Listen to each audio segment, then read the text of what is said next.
fast-growing Nigeria is on course to outstrip the United States by 2050 to become the country with the third largest population.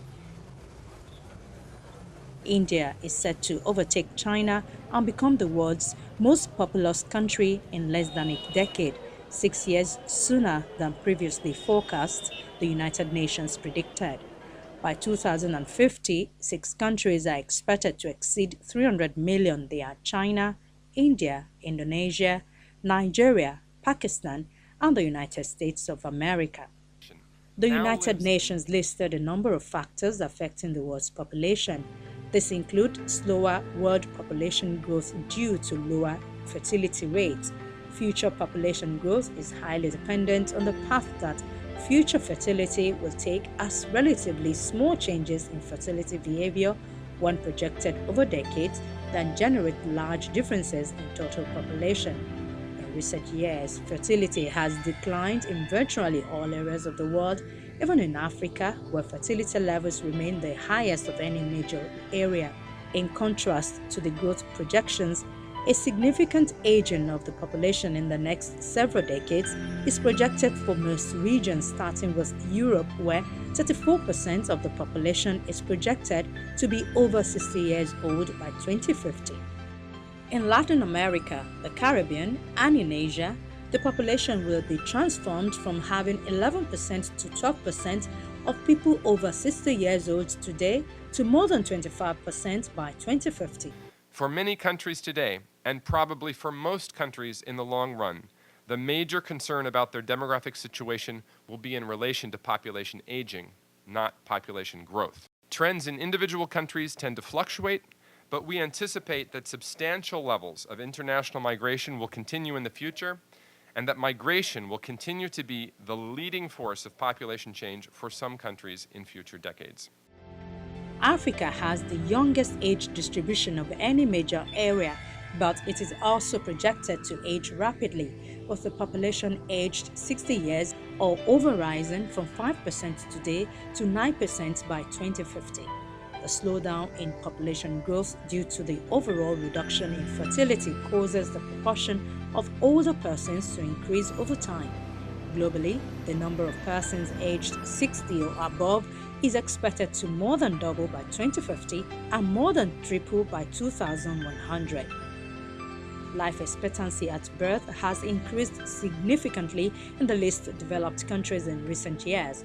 The 6-year average gain in life expectancy among the poorest countries from 56 years in 2000 to 2005 to 62 years in 2010 to 2015 has roughly doubled the increase recorded for the rest of the world.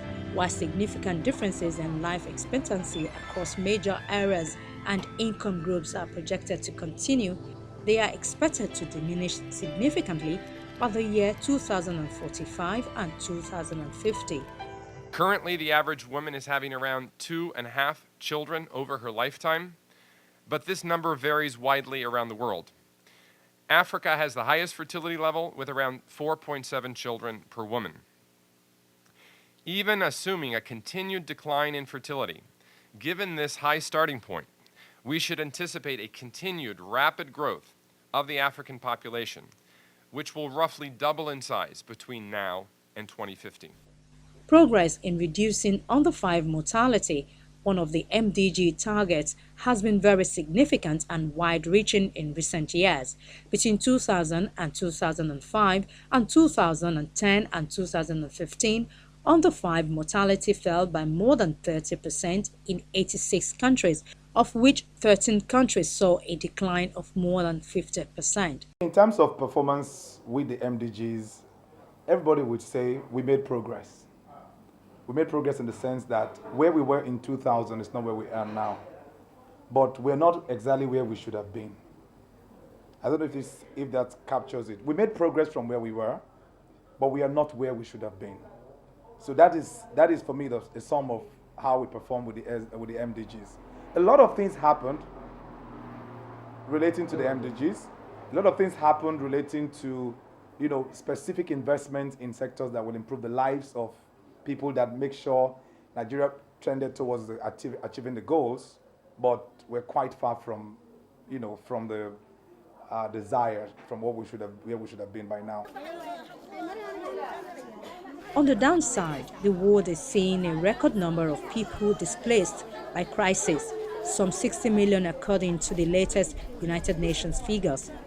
The United Nations Population Fund works in emergency settings around the globe to respond to the rights and needs of women and girls, helping them maintain their dignity, securing their safety, and restoring their access to sexual and reproductive health care. In Africa, children under age 15 account for 41% of the population in 2015, and young persons aged 15 to 24 account for a further 19%.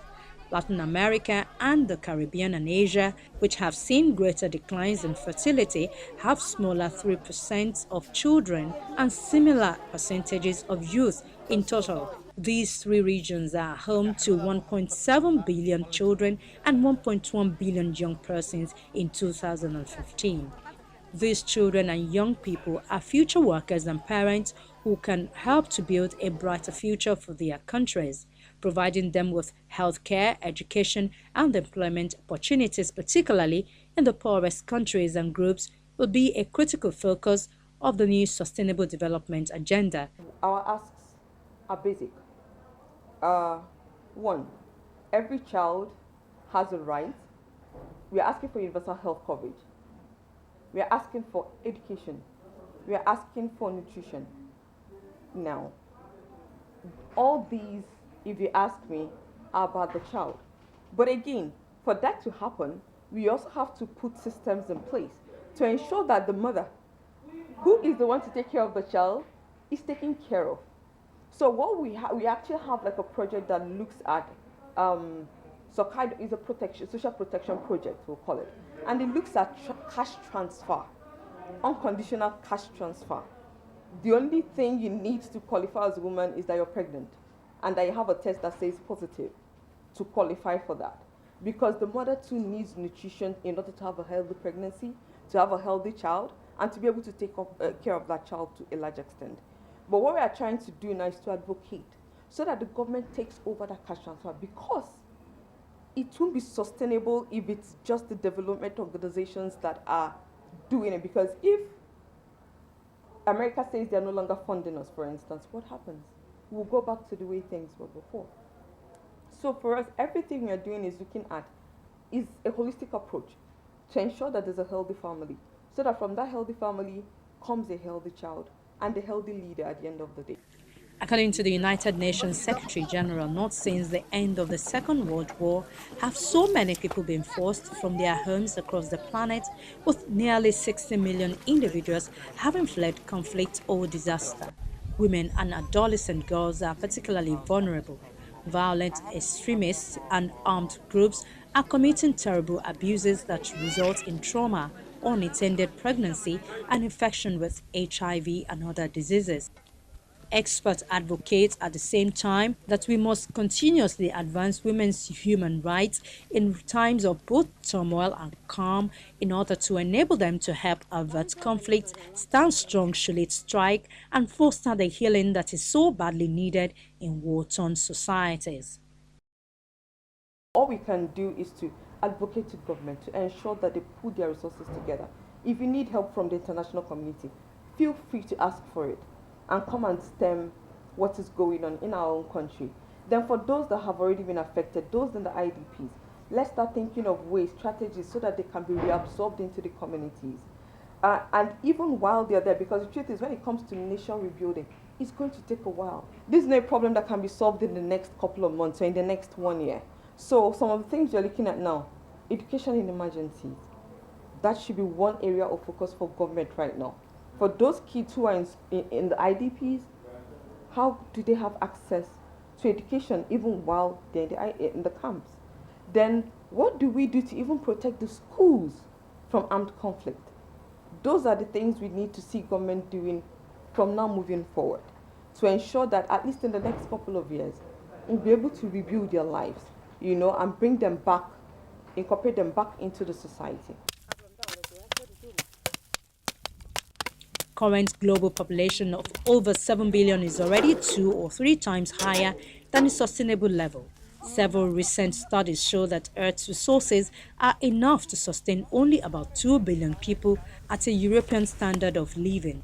Currently, over 7 billion of us are consuming about 50% more resources than Earth is producing during any given time period. For example, in the past 12 months, we have consumed the resources that it took the planet about 18 months to produce. According to the 2015 revision of the World Population Prospect, future population growth is highly dependent on the path of future fertility, as relatively small changes in fertility can, as projected over the decades, generate large differences in total population. In recent years, fertility has declined in almost all parts of the world, while life expectancy has increased significantly in the poorest countries, rising from 56 to 62 since the beginning of the century. Declining fertility and rising life expectancy mean the world is getting grayer, and most regions will have an aging population, starting with Europe, where 1/3 of the population is projected to be over 60 by 2050. Globally, the number of people aged 80 or over, currently 125 million, is projected to more than triple by 2050 and to increase more than 7 times by 2100. But populations in many regions are still young. In Africa, children under 15 account for 2/5 of the population.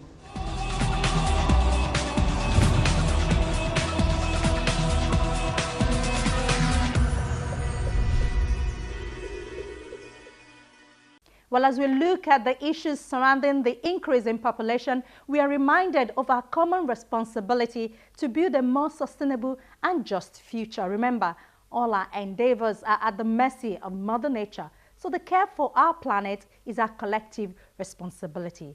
Don't forget our inbox @channelstv.com is always available for your comments and questions. We always appreciate hearing from you.